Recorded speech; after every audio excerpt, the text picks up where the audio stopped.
Olá, bem-vindos ao História em Casa. E a aula de hoje é a respeito da Guerra dos 100 Anos.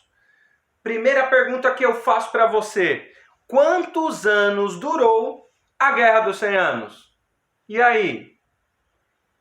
Quem respondeu 100 está errado. Durou 116 anos, entre 1337 e 1453. É lógico que ela foi interrompida durante vários momentos, mas isso a gente vai entender daqui a pouco, tá? Essa guerra foi entre Inglaterra e França, e esses países estavam em seus processos de formação. Tá? Então estavam formando-se como países ainda, e por isso que vai acontecer esse conflito. O que é de quem? Que trono? Quem vai reinar? Tá certo? Então vai haver aí razões políticas e, como sempre, econômicas, que é o que vai movimentar esse mundo desde o início do sistema capitalista, tá? Nós não estamos ainda no capitalismo falando da Guerra dos 100 Anos, mas é o que move a economia da época, tá certo? Então aí a gente vai ver que uma das causas é Eduardo III da Inglaterra querer dominar territórios franceses ou dominar territórios franceses, tá certo? Então vamos para as causas desse conflito para a gente entender por que aconteceu uma guerra de 116 anos. Primeiro, por causa de direitos de herança sobre os feudos e sobre a coroa francesa. Então a gente está aí, a gente vive um período da Europa em que para se fazer alianças se casava-se as famílias. E isso nesse momento vai ser um problema. Porque caso uma pessoa daqui com uma de lá que casa e tem filho, que casa e tem filho, quando a gente vai ver quem é herdeiro do trono, quem tem direito a esse trono aí, tá certo? Então a gente vai ver, no século XII, Henrique II da Inglaterra casou-se com Leonor da Aquitânia, na França. Certo? Então, um inglês, Henrique II, casa com Leonor da Aquitânia, na França, e se torna vassalo do rei. Leonor, então, junto com Henrique, recebia ordens do rei francês. Só que Henrique II era rei da Inglaterra. Ele não aceitava receber ordens de outro rei, mesmo ele estando com o seu território, a Aquitânia, dentro da França. Então a gente já vai ver que aí já tem um probleminha, tá? Então ele é responsável por Aquitânia, que é a mesma região de Guienne e de Gasconha, certo? Então a gente vai ver aí que dentro desse período, ou dentro desse processo, Henrique II quer mandar no seu território ou no seu espaço ali dentro da França, e o rei francês vai falar: meu, você está dentro da França, aqui quem manda sou eu, aqui você é vassalo, lá na Inglaterra você até pode ser rei, tá certo? E nessa disputa por interesses financeiros e também por conta de suas terras, alguns nobres ingleses começam a se aliar com o rei francês e alguns nobres franceses começam a apoiar o Henrique II, e a gente vai ver que começa a ter uma mistura de ideologias ou de ideias aí, na verdade, por causa de interesses pessoais, tá certo? Então, as famílias selavam esses acordos com casamentos e as linhas sucessórias lá na frente vão começar a se cruzar, como eu já disse para vocês. Então vamos lá. Começa quando? Em 1328, o rei Carlos IV, filho de Felipe o Belo, vai morrer sem deixar herdeiro do trono. Como que um rei morre e não deixa um filho?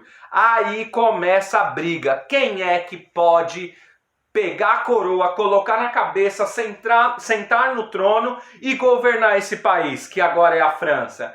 Então, quando Carlos IV morre sem herdeiro, vai começar de fato uma disputa para ver quem pega essa coroa. Logo, Felipe de Valois, que vai se tornar Felipe VI, ele pega a coroa, coloca na cabeça e senta e fala assim: opa, eu sou sobrinho dele, eu tenho direito ao trono. Só que o rei Eduardo III da Inglaterra, Ele vai falar assim, ó, eu também posso pôr essa coroa na minha cabeça aí. Eu sou neto por parte materna de Felipe o Belo. Se você é sobrinho e pode, eu também posso porque eu sou neto. E aí minha segunda pergunta da aula para você. Quem deveria colocar a coroa na cabeça? O sobrinho ou o neto? Quem tem direito na linha sucessória?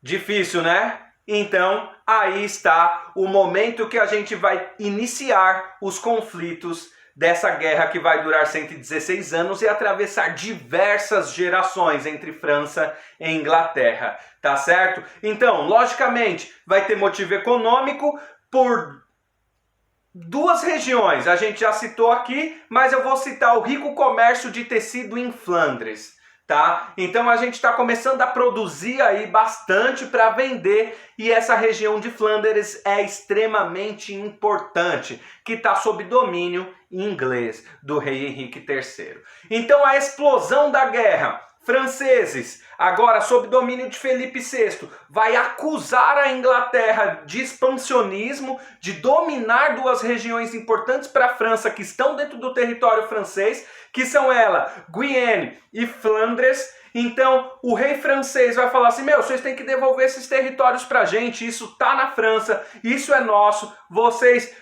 voltem pra Inglaterra, isso aqui é da França. E os franceses vão falar, não, a gente dominou, isso aqui é nosso agora. E outra, ainda tinha aquela questão de ser Henrique III, ser neto de Felipe o Belo e também querer o trono. Tá certo? E aí a gente vai ver que em 1337 o rei Felipe VI ataca Guienne para tentar expulsar os ingleses de lá. E aí a gente vai citar aqui duas batalhas importantes e duas vitórias importantes para os ingleses. 1346, Batalha de Cresse. 1347, Batalha de Calais. As vitórias inglesas faz com que os ingleses controlem o comércio no Canal da Mancha, extremamente importante para o comércio na região, tá certo? E a gente vê que os franceses começam um pouco atrás nessa batalha. Então vamos lá. Dentro dessas batalhas, os ingleses vão contar com o apoio de mercadores de Flandres e também do Duque da Bretanha. Ambos territórios aí que teoricamente estariam em território francês, estão apoiando o rei inglês. Então a gente vai ver aí que tem uma dificuldade entre as pessoas entenderem o que é França e o que é Inglaterra. Hoje, só para a gente deixar claro, esses territórios todos pertencem à França, tá? A Inglaterra se restringe à ilha. Tá certo? E aí o que vai acontecer depois dessas batalhas, ali no século XIV, a Europa inteira vai passar por um problemão chamado peste negra, que dá uma aula que aqui a gente só vai citar, que ela interrompe a guerra, tá? Porque nossa aula é sobre a guerra.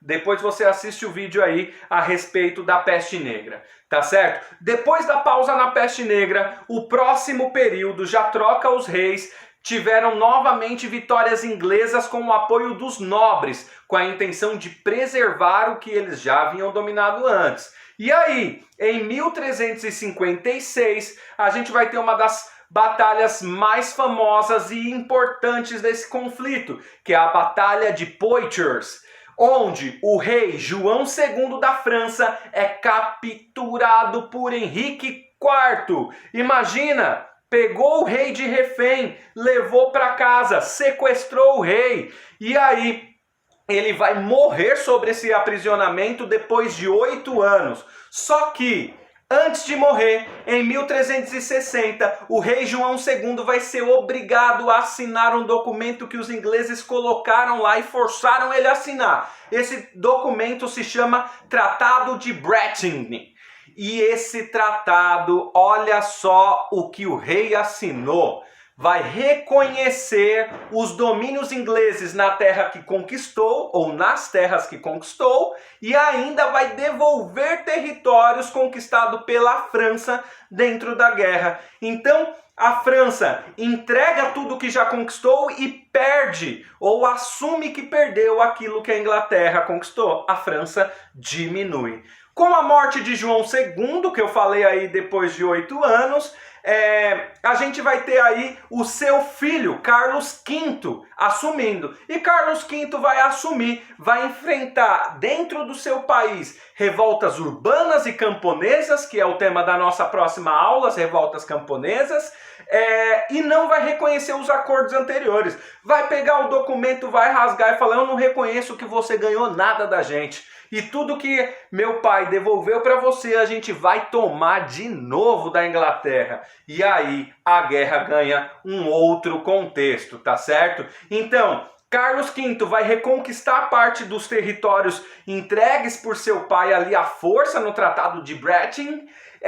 E a gente vai aqui ver umas consequências desse momento que aconteceu. Primeiro, uma nova organização dos militares, né? Então esses reis precisaram trazer pessoas para formar os seus exércitos para combater o inimigo. Segundo, centralização política. O rei se coloca no centro, volta a ter poder. Na Idade Média a gente estava vendo que o poder era descentralizado.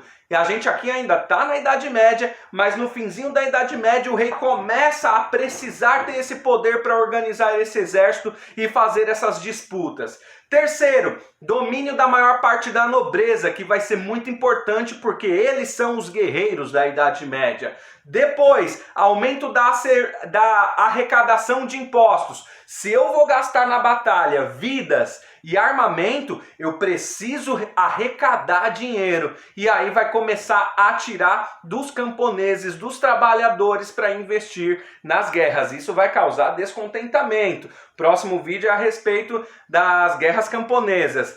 E por último, organização do Estado com a burguesia em cargos de confiança do rei. Então a burguesia, como tinha dinheiro, vai dando dinheiro para o rei, apoiando-se, chegando ali no reino e pegando cargos importantes, principalmente na questão da administração de dinheiro. Tá certo? Em 1415 a gente também tem uma batalha que costuma aparecer nas provas, que é a Batalha de Azincourt. E aí nessa batalha, de novo, a gente vai ter um documento para ser assinado, dessa vez o Tratado de Troyes. E aí, olha só, garantia aos ingleses, de novo a França vai assinar um documento contra sua vontade, entregando territórios para os ingleses. Então o Tratado de Troyes garantia aos ingleses o norte da França, inclusive Paris.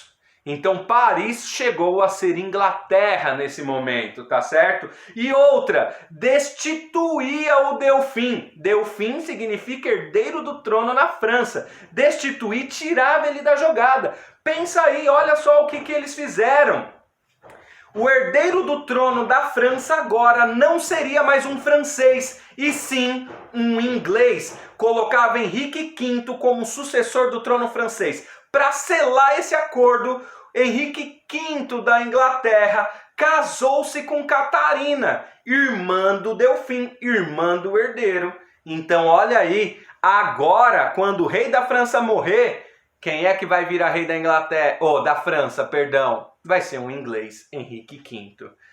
Para ficar mais interessante essa história, no ano de 1422, morrem no mesmo ano Henrique V e Carlos VI. E aí, professor, o que vai acontecer? Quem é que agora vai governar ou virar rei do que hoje a gente chama de França? Somente 7 anos depois, 1429, Carlos é coroado novo rei. Ele sim é francês. E aí a guerra vai tomar um novo rumo. Vai aparecer uma personagem histórica muito emblemática aí, chamada Joana d'Arc. Uma jovem que tem uma aula só sobre ela aí. Mas aqui a gente só vai citar Joana d'Arc. Ela é camponesa, ela lidera os soldados franceses motivada por visões, ela é extremamente religiosa. E Joana d'Arc, jovem ainda, sobe no cavalo, lidera um exército e vence as batalhas, dando vitórias para a França. Só que ela é aprisionada, acusada pelos ingleses por heresia e bruxaria, isso dentro da Igreja Católica, e condenada pelo Tribunal da Inquisição à morte. E em 1931, Joana d'Arc é queimada viva, ainda jovem, em Rouen. Hoje ela é considerada heroína na França. E aí a gente vai falar sobre ela numa aula só dela. Tá certo? Pessoal, a Guerra dos 100 Anos fica por aqui. Forte abraço, nos vemos nos próximos vídeos.